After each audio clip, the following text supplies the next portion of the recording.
And I was surprised that a lot of people didn't know about the Scottsboro Boys. Dorothy Gordon, one of the planners for the up-and-coming Civil Rights Museum on the Scottsboro Boys story, is working and walking out her vision to see it to full fruition. We're bringing this to light so everybody can see, not only just the black people, white people, everybody. A portion of it right now, still just an empty lot. Gordon says she's aware some may not want them to ever complete the multi-million-dollar project. Saying to folks who might say that this project isn't necessary. Those that are ignorant.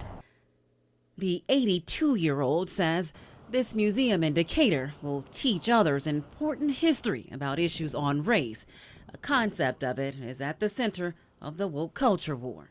The museum is being built in phases, including the boarding house where Ruby Bates, one of the accusers, stayed during the trials here in Decatur in 1933 through 1937. Those trials were for 9 black boys wrongfully accused of raping 2 white women. It's one of many difficult stories Gordon says she's shared with her grandkids. I make sure that they know their history and where they came from. And I even showed them the pictures, you know, and it was like, oh my God, Grandma, you mean that actually happened to black people? Yes, that actually happened to black people. But swinging from a tree and setting them on fire, I said, yes, that happened. That happened.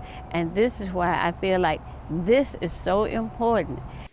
Important, she says, to everyone. And it's going to be important to some of the whites as well, because they can imagine that their grandparent, or whatever did this. You know, oh yeah, they did this. She says conversations with white people in the community about the building project and the Scottsboro Boys usually unfolds like this. Oh, I'm so sorry that happened. Why are you sorry? We didn't know. Well, don't be sorry because you didn't do it. You don't even know anything about it. But I accept your apology. Although it's too late, she says the Scottsboro Boys are the ones who really deserve an apology. Victoria Price died in 1982 at age 77, and Ruby Bates at age 63 in 1976. Bates eventually admitted to the lie. Price did not. The late Judge James Horton played a key role in the trials.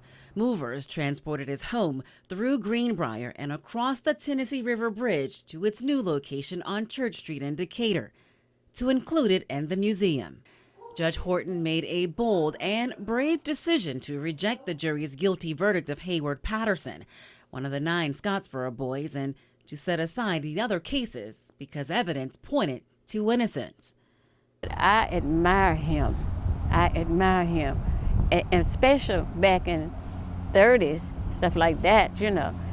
And he knew they didn't do that, so he stood up for them, and then they stripped him of everything because he helped the N boys, you know. Gordon says although some may think what they're doing here in one of the oldest communities in Decatur is wrong, I'm going to always stand up for what's right.